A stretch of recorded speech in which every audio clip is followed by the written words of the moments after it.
Assalamualaikum warahmatullahi wabarakatuh. Nama saya Razaiza Imania dengan NIM G002404. Pada kesempatan kali ini saya akan membuat laporan praktikum anatomi. Laporan ke-1 pada blok 1.3 sistem pencernaan dan metabolisme. Nah, jadi pada laporan pertama itu ada seorang anak bernama Alif berwajah flexing ke circle tongkrongannya karena perutnya mirip roti sobek. Pas mereka nongkrong. Nah, teman-temannya yang merasa insecure bertanya kepada Alif bagaimana cara dia bisa six pack maksimal. Alif sebagai gym bro yang profesional memulai penjelasannya tentang anatomi otot yang bikin perut jadi kotak-kotak. Nah, untuk soalnya yang pertama, jelaskan tentang pembagian lapisan-lapisan dinding abdomen anterior dan posterior. Lalu yang B, jelaskan sistem otot yang ada di abdomen. C, jelaskan struktur penggantung yang menjaga organ pencernaan pada posisinya. Lalu pada soal pertama, jelaskan tentang pembagian lapisan-lapisan dinding abdomen anterior dan posterior. Nah, jadi pada dinding abdomen bagian posterior itu lapisan pertamanya adalah kulit, lalu lapisan keduanya fascia superficialis yang terdiri dari fascia Kemper dan fascia scarpa. Yang ketiga fascia profunda, yang keempat musculi et aponeurosis yang terdiri dari musculus obliquus externus abdominis, musculus obliquus internus abdominis, musculus transversus abdominis, musculus rectus abdominis, dan yang terakhir musculus pyramidalis abdominis. Lalu pada lapisan selanjutnya fascia transversalis, lalu selanjutnya fascia extraperitonealis yang berisi jaringan lemak, dan yang terakhir peritoneum parietal. Nah, di bagian superior itu dibatasi oleh processus sepoideus dan arcus costalis, di posterior oleh columna vertebralis, dan di inferior oleh bagian superior tulang pelvis. Nah, jadi pada lapisan kulit itu melekat pada struktur yang terletak di bawahnya dengan longgar kecuali pada umbilikalis, di mana kulit ditambatkan sebagai jaringan parut di umbilikus. Umbilikus merupakan jaringan parut padat yang mewakili tempat melekatnya funiculus umbilicalis pada fetus. Lalu pada lapisan kedua yaitu fascia superficialis atau fascia abdominalis anterolateral, itu di superior umbilicus. Fascia superficialisnya hanya terdiri dari jaringan subkutan yang tetap konsisten dengan lapisannya. Nah, namun di inferior dari umbilicus, pada bagian terdalam dari jaringan subkutan diperkuat oleh banyak serat elastis dan kolagen, sehingga memiliki dua lapisan, yaitu fascia Kemper dan fascia scarpa. Nah, pada pria, fascia superficialis ini berlanjut di atas penis dan setelah lemaknya hilang dan menyatu dengan lapisan profundus, fascia superficialis berlanjut ke dalam skrotum dengan membentuk lapisan fascia khusus berisi sabut-sabut otot polos yang disebut juga dengan fascia dartos. Nah, pada wanita, lapisan superficialis ini tetap mengandung lemak dan merupakan komponen labium majus pudenda. Nah, fascia Kemper itu tuh lapisan lemak superficial. Ketebalannya bervariasi dan merupakan situs utama penyimpanan lemak.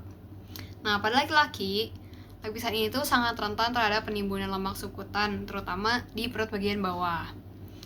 Nah, pada fascia scarpa itu merupakan lapisan membranosa dalam dari jaringan subkutan.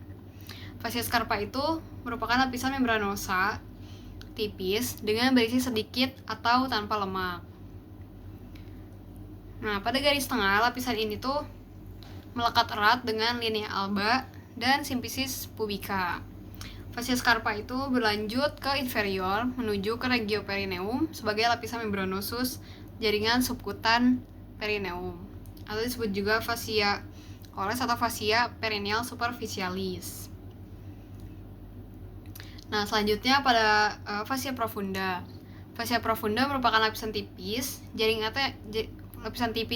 ikat yang menutup muskulus dan terletak tepat di dalam fascia scarpa. Masing-masing fascia profunda itu terdiri dari lamina superficialis, lamina intermedia, dan lamina profunda. Lalu pada lapisan selanjutnya itu muskuli aponeurosis.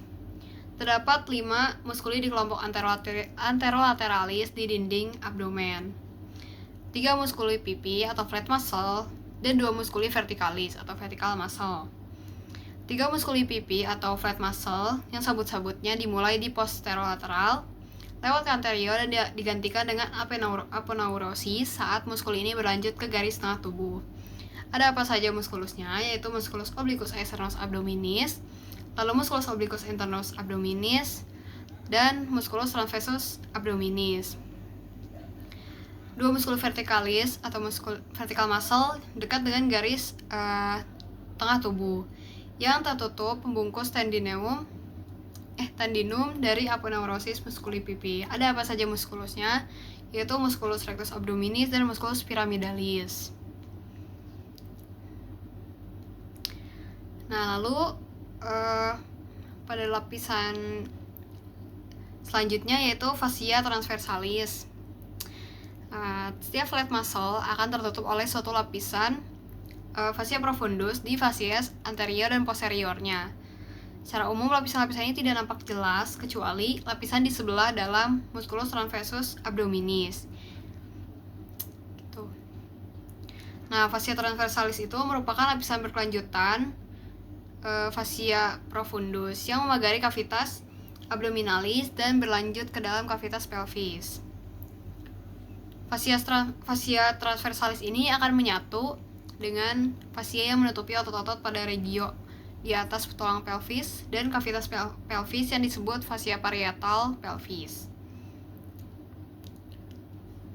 Fascia transversalis atau fascia endoabdominalis yang juga menjadi dasar pada seperempat inferior pada vagina musculi recti abdominis. Lalu pada fascia selanjutnya fascia extraperitonealis atau jaringan lemak. Fascia extraperitonealis ini tuh berada lebih dalam atau profunda dari fascia transversalis. Di mana fascia ini tuh memisahkan fascia transversalis dari peritoneum. Fascia ini tuh terdiri dari sejumlah lemak.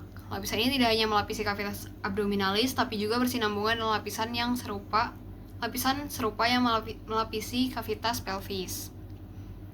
Fascia ke arah sisi anterior tubuh disebut sebagai preperitoneal, dan fascia yang ke arah posterior tubuh itu disebut retroperitoneal. Lalu pada lapisan selanjutnya yaitu peritoneum parietal. Peritoneum itu adalah suatu lapisan tipis dan licin atau membran serosa yang melapisi bagian dalam dinding abdomen dan membungkus sebagian atau seluruh viscera abdomen. Fungsi peritoneum itu salah satunya untuk menyimpan lemak. Peritoneum itu dibedakan menjadi 2, yaitu peritoneum parietal dan peritoneum visceral. Lalu pada dinding abdomen, lapisan dinding abdomen posterior itu yang pertama terdiri dari lapisan kulit, lalu fascia superficialis dorsi, lalu lapisan musculus yang terbagi menjadi ada 4 lapis. Lapisan pertama itu terdiri dari musculus latissimus dorsi, lalu yang kedua itu musculus multifidus, musculus internus spinalis, musculus obliquus internus abdominis. Lapisan ketiga itu terdiri dari musculus multifidus, musculus internus spinalis, dan musculus internus abdominis. Dan yang lapisan keempat musculus quadratus lumborum, musculus iliopsoas, dan musculus transversus abdominis. Lapisan selanjutnya yaitu fascia extraperitonealis yang berisi jaringan lemak. Lalu yang kelima, lapisan peritoneum parietal. Oke, lalu pada pertanyaan kedua yaitu jelaskan sistem otot yang berada di abdomen. Nah, seperti yang sudah saya jelaskan tadi, muskulusnya itu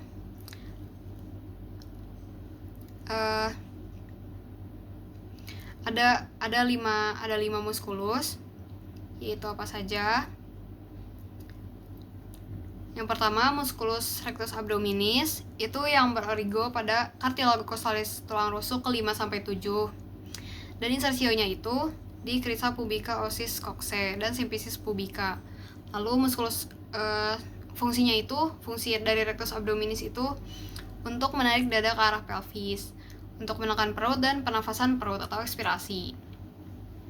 Lalu muskulus selanjutnya yaitu muskulus pyramidalis, yaitu origonya itu di crista pubica ossis coxae, symphysis pubica dan symphysis pubica atau ventral dari musculus rectus abdominis.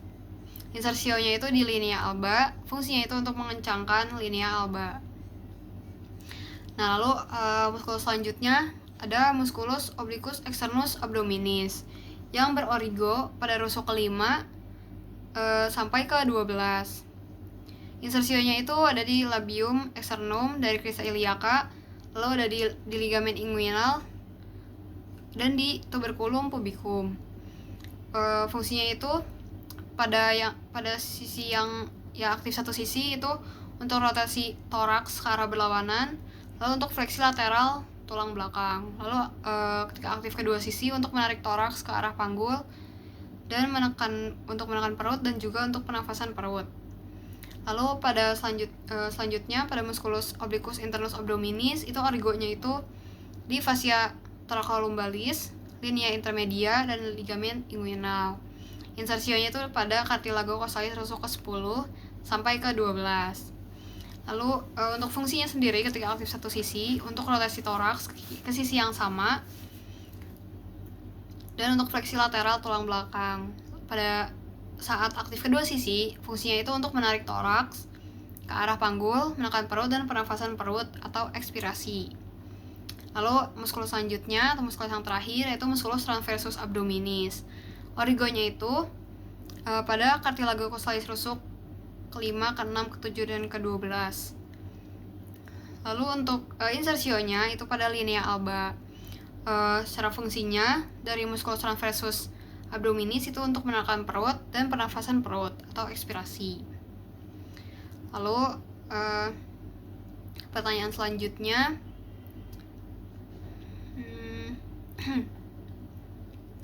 jelaskan struktur penggantung yang menjaga organ pencernaan pada posisinya. Jadi ada suatu lapisan yang dia itu fungsinya tuh untuk membuat organ-organ visceranya itu selalu menempel pada peritoneum, yaitu pada lapisan peritoneum parietal. Peritoneum itu merupakan suatu lapisan tipis dan licin atau membran serosa yang melapisi bagian dalam dinding abdomen dan membungkus bagian atau seluruh viscera abdomen. Fungsi peritoneum itu sebagai pelumas untuk mencegah gesekan antar viscera abdomen, lalu untuk menyimpan lemak, lalu pertahanan terhadap infeksi dan sebagai alat penggantung organ viscera, dan terakhir untuk mempercepat absorpsi obat-obat yang dimasukkan secara intraperitoneal. Peritoneum itu dibedakan menjadi dua, yaitu peritoneum parietal dan peritoneum visceral. Peritoneum parietal itu lapisan yang melapisi bagian dalam dinding abdomen dan menjadi bagian dari dinding abdomen. Lalu untuk peritoneum visceralnya, yaitu suatu lapisan peritoneum yang melapisi langsung permukaan organ viscera abdominis, baik sebagian permukaan organ yang disebut organ retroperitoneal maupun seluruh permukaan organ disebut intraperitoneal. Kedua lapisan peritoneum itu membentuk suatu rongga yang disebut cavum peritonei atau peritoneal cavity. Dalam keadaan normal, cavum itu berisi sedikit cairan serosa. Nah, cairan ini tuh berfungsi untuk melubrikasi permukaan peritoneum, sehingga viscera ini bisa bergerak satu sama lain tanpa adanya friksi atau gesekan, serta memungkinkan gerakan-gerakan digesti. Nah, akibat adanya perputaran saat embrional, pada saat dewasa, cavum peritonei itu tidak lagi merupakan satu rongga yang utuh, tapi terpisah menjadi dua ruangan yang saling berhubungan, sehingga dikenal sebagai cavum peritonei mayor dan cavum peritonei minor. Kedua cavum itu berhubungan melalui suatu lubang yang disebut dengan foramen epiploica winslowi. Nah, organ peritoneal itu yaitu organ-organ viscera yang disebut dengan viscera retroperitoneal. Nah, organ retroperitoneal itu dilapisi peritoneum hanya di permukaan anteriornya saja, bukan seluruh permukaan seperti organ intraperitoneal. Organnya itu ada apa saja? Yaitu ada suprarenal gland, aorta, duodenum, colipa superior, pankreas, ureter, kolon ascendens dan descendens, kidney, esofagus dan rektum. Nah, lalu untuk organ intraperitonealnya itu yaitu kan Organ intraperitoneal itu organ yang seluruh permukaannya itu dilapisi oleh peritoneum. Meliputi apa saja organ-organ yang intraperitoneal itu, yaitu ada gaster, duodenum part superior, jejunum, ileum, appendix, vermiformis, cauda transversum, cauda sigmoida, dan cauda pankreas, lien, dan hepar. Ya, jadi organ-organ viscera ini tuh digantung atau dibungkus oleh peritoneum gitu. Yang retroperitoneal itu hanya sebagian pada anterior saja, dan kalau posterior itu dan intraperitoneal itu di seluruh permukaan organ visceranya. Mungkin pada laporan anatomi yang pertama cukup sekian. Mohon maaf bila ada salah kata. Wassalamualaikum warahmatullahi wabarakatuh.